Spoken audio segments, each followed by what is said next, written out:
Hi, I'm John Netto, coordinator for the San Joaquin River Restoration Program, and this is Region 8 Roundup.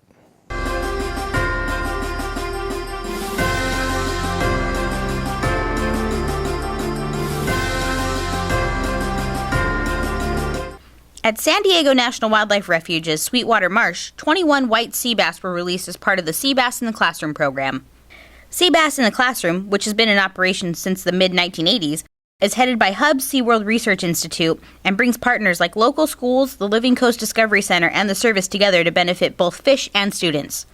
In total, the program has released over 2 million white sea bass into the Pacific Ocean and allowed countless young people to participate in a marine replenishment program.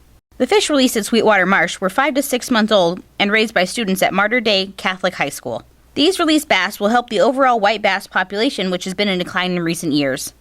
Teachers at Mater Dei say the ability for students to conduct laboratory activities, data collection, and analysis with the goal of raising and releasing fish into the wild is unique and extremely valuable. Before each release, the fish are implanted with tiny wire tags so that fish can be recorded if ever caught again. According to Hub SeaWorld Research, some of the classroom-raised fish have been caught some 13 years later, showing this program leaves a legacy that continues long after the students have graduated. Outside Las Vegas, the Desert National Wildlife Refuge new visitor center opened on December 20th, 2013. Although the visitor center grand opening will not be until February 22nd from 10 to 2, it's already open on Fridays, Saturdays, and Sundays. The 11,000 square foot building has classrooms, administrative offices, and interpretive exhibits that include mounted bighorn sheep.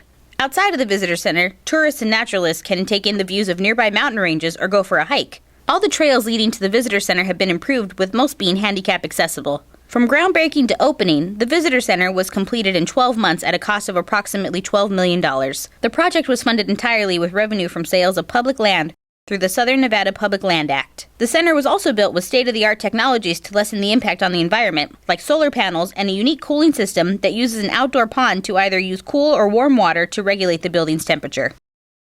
In the Bay Area, the nonprofit Sonoma Land Trust purchased the 1,092-acre Hare Ranch along Highway 37, a long sought-after acquisition that will enable the restoration of 4,400 acres of diked baylands.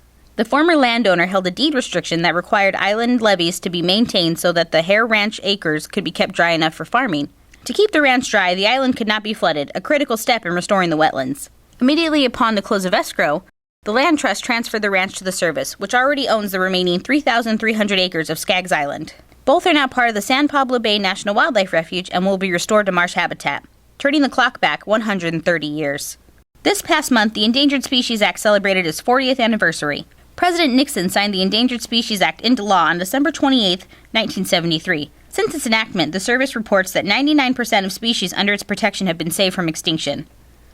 The law currently provides protection for over 1,400 plant and animal species in the U.S., and the Pacific Southwest region has lead management responsibilities for 295 threatened and endangered species throughout California, Nevada, and the Klamath region. Throughout 2013, the U.S. Fish and Wildlife Service commemorated the occasion with special news articles highlighting major success stories of various plants and animal species and the habitat protected under the Act. While it's not always easy, and success stories are not built overnight, the work done by the Pacific Southwest region and service-wide is making a difference so that future generations can enjoy species from the iconic bald eagle to the endemic species like the island night lizard.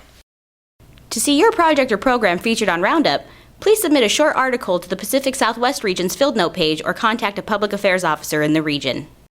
That's it for this edition's highlights on Region 8 Roundup. Until next time, I'm Cindy Sandoval.